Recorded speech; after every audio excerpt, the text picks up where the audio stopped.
Bismillahirrahmanirrahim and Assalamu alaikum students. Hope you all are fine and taking my lectures.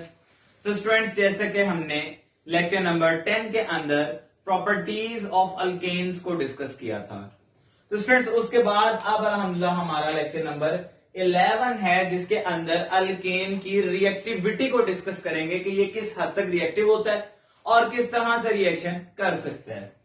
तो student सबसे पहले देखें reactivity of alkanes में हम अल्केन का जो एक और नाम है, दूसरा नाम पैराफिन्स।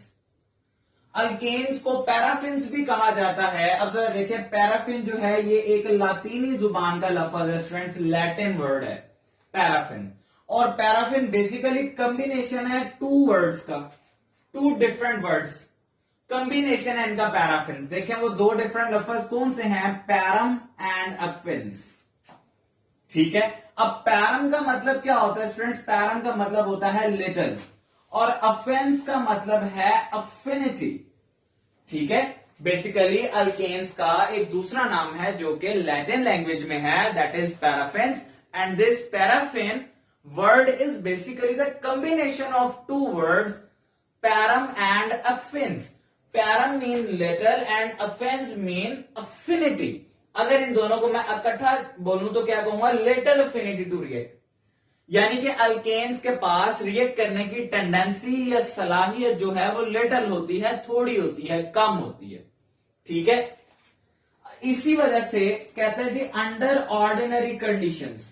ऑर्डिनरी कंडीशंस आमतौर पे जो like room temperature and pressure 25 degree Celsius temperature हो, 1 एटमॉस्फेरिक प्रेशर हो, ये ऑर्डिनरी कंडीशंस होगी। कहते हैं अंडर दीज कंडीशंस जो अल्केन्स हैं ये इनर्ट हैं। इनर्ट का मतलब क्या होता है स्टूडेंट्स, इनर्ट का मतलब होता है अनरिएक्टिव, बिल्कुल भी रिएक्ट नहीं करते। किनके साथ, एसिड्स के साथ या अल्कलीज के साथ या कोई ऑक्सीडाइजिंग एजेंट्स हैं या रिड्यूसिंग एजेंट्स हैं, ये सब केमिकल एजेंट्स होते हैं basically. Acid, base, oxidising and reducing agent, इनमें से किसी के साथ भी अंडर ऑर्डिनरी कंडीशन ये रिएक्ट नहीं करेगा। मजीद आगे बात करते हैं अंडर सूटेबल कंडीशंस।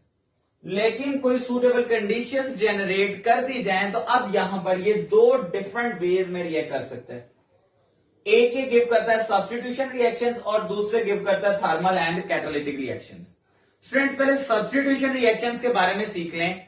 तो सब्स्टिट्यूशन रिएक्शंस क्या होते हैं, देखिए जैसे कि सब्स्टिट्यूशन का मतलब ही क्या होता है, replacement. Synonym of substituent is basically replacement, एक की जगह पर दूसरे का आना। ठीक है, समटाइम आप लोगों की ही लाइक कॉलेज में आप लोग हैं, क्लासेस है, कोई टीचर एब्सेंट हो जाता है किसी वजह से, उसकी जगह पर कोई सब्स्टिट्यूशन लेक्चर आ जाता है, कोई सब्स्टिट्यूशन टीचर आ जाता है उसकी जगह पर, रिप्लेसमेंट होती है टीचर की। सो बेसिकली इसमें भी ऐसे ही होगा। सब्स्टिट्यूशन रिएक्शंस का मतलब यह है कि लाइक कार्बन था, इसने चारों हाइड्रोजन के साथ बॉन्ड बनाया हुआ था। अब इसने अगर मजीद आगे बॉन्ड बनाना है तो इसे क्या करना पड़ेगा, यहां से एक हाइड्रोजन रिमूव करना पड़ेगा और इसकी जगह लेट से नाइट्रो आकर लग जाता है तो ये नाइट्रोमीथेन इस तरह से बन जाएगा। This is substitution reaction. ये सब्स्टिट्यूशन हुई कि हाइड्रोजन की जगह पर रिप्लेसमेंट होगी NO2 ग्रुप, नाइट्रो ग्रुप की। इस तरह के रिएक्शन जो है अल्केन गिव करता है अंडर सूटेबल कंडीशन। लाइक हमें हाई टेम्परेचर प्रेशर, इसके लिए round about 450 degree Celsius temperature हमें देना पड़ता है नाइट्रोमीथेन को प्रिपेयर करने के लिए। So these are suitable conditions. Ordinary conditions में ये रिएक्शन नहीं गिव करेगा। और स्टूडेंट्स उसके अलावा थर्मल एंड कैटालिटिक रिएक्शन, तो ये अगेन वही अंडर सूटेबल कंडीशन वाली बात है। थर्मल मीन टेम्परेचर गिव करना, हीट देना, और catalytic in the presence of catalyst ये रिएक्ट करेगा। ठीक है, तो अब हमने यहां से ये बात सीख ली। एक बात, ये बहुत लेस रिएक्टिव है and secondly it can react if suitable conditions will be provided. अगर सूटेबल कंडीशन आप प्रोवाइड नहीं करते तो ये इनर्ट रहेगा एसिड बेसिस वगैरह के साथ। उसके बाद स्टूडेंट्स आगे देखें non reactivity of alkanes. Alkanes की नॉन रिएक्टिव होने की जो रीजन है बेसिकली वो दो रीजन हैं। Two reason are given here कि क्यों नॉन रिएक्टिव है अल्केन आपके पास। सो स्टूडेंट पहली बात क्या है, non polar nature of carbon and hydrogen bond. ठीक है, कार्बन और हाइड्रोजन का जो बॉन्ड है ये नॉन पोलर नेचर का होता है, जिसकी वजह से इसकी रिएक्टिविटी डिक्रीज हो जाती है। अगर ये पोलर होगा तो ज्यादा रिएक्टिव होगा। नॉन पोलर होने की वजह से फिर ये वही बात एसिड बेसिस अल्कलीज जो हैं या ऑक्सीडाइजिंग रिड्यूसिंग एजेंट के साथ रिएक्शन नहीं करता। देखें उसकी वजह क्या है, नॉन पोलर होने की वजह क्या है, electronegativity difference is not appreciable. Electronegative difference between carbon and hydrogen कोई बहुत ज्यादा नहीं है कि वो इसको पोलराइज कर दे। ठीक है, जैसे कि अभी देखें कार्बन की इलेक्ट्रोनेगेटिविटी 2.5 है, हमने पिछले लेक्चर में पढ़ा था, हाइड्रोजन की 2.1 है, तो इनमें डिफरेंस सिर्फ 0.4 आएगा, which is not as much appreciable that make poles, that कि वो पोल्स इस पे बना दे, it is not possible.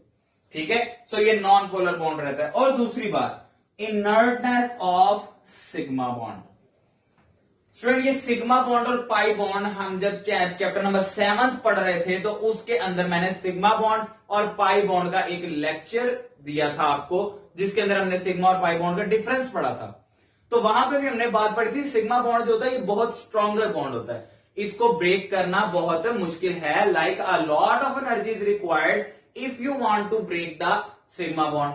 So it's mean sigma bond is very very stable bond. तो अगर ये स्टेबल है तो डेफिनेटली फिर ये ब्रेक नहीं होगा, ये रिएक्शन नहीं गिव करेगा आसानी से। देखिए क्या कहते थे, inertness of sigma bond, in sigma bond electrons जो हैं, electrons are held tightly between the nuclei.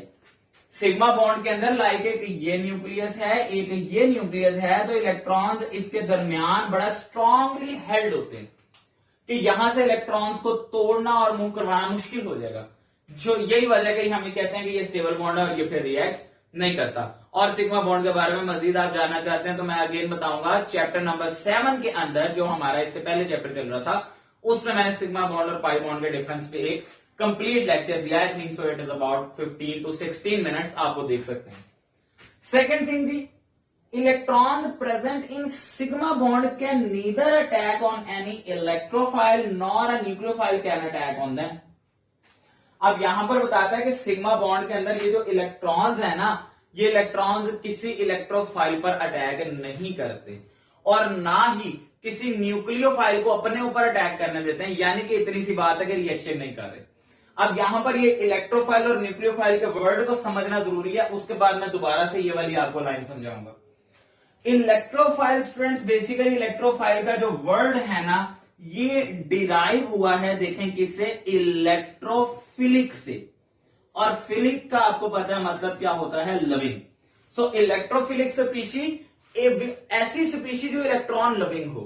Electron loving species होने का मतलब कि उससे इलेक्ट्रॉन रिक्वायर्ड हो, तो उसी चीज को इलेक्ट्रॉन रिक्वायर्ड होता है जिसमें इलेक्ट्रॉन की डेफिशिएंसी हो।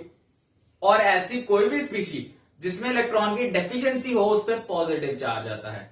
तो स्टूडेंट, आपकी बुक में ऐसे तमाम मॉलिक्यूल्स वगैरह और आयन जिन पे पॉजिटिव चार्ज आ जाता है, उन सबको हम इलेक्ट्रोफाइल कह सकते हैं।